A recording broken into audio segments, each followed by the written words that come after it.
आज बनवली होती सुरणाची भाजी। ही भाजी बनवणं सुद्धा खूपच सोपं आहे।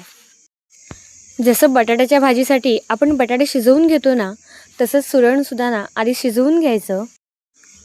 मी पण हे कापून ना पहिलं ह्याला शिजवून घेतलं आणि सोबतच कांदा, कोथिंबीर, ओलं खोबरं आणि लसूण असं सगळं सामान तयार करून घेतलं आणि मग भाजी बनवायला सुरुवात केली।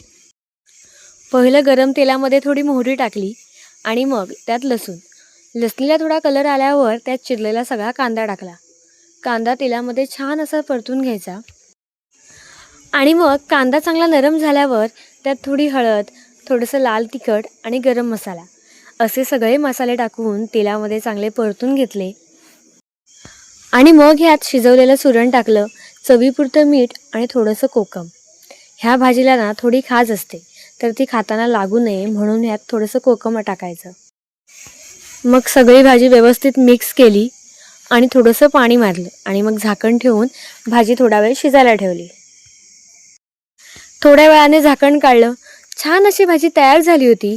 मग त्यात चिरलेली कोथिंबीर टाकली, थोडंसं ओलं खोबरं आणि मग सगळी भाजी छान अशी मिक्स केली। आता ना मस्त अशी सुरणाची भाजी तयार झाली होती। मग मस्त असं ताट तयार केलं, सोबत सुरणाचे कापसुद्धा केले होते। ह्याची रेसिपीसुद्धा ना नेक्स्ट व्हिडिओमध्ये नक्की सांगेन।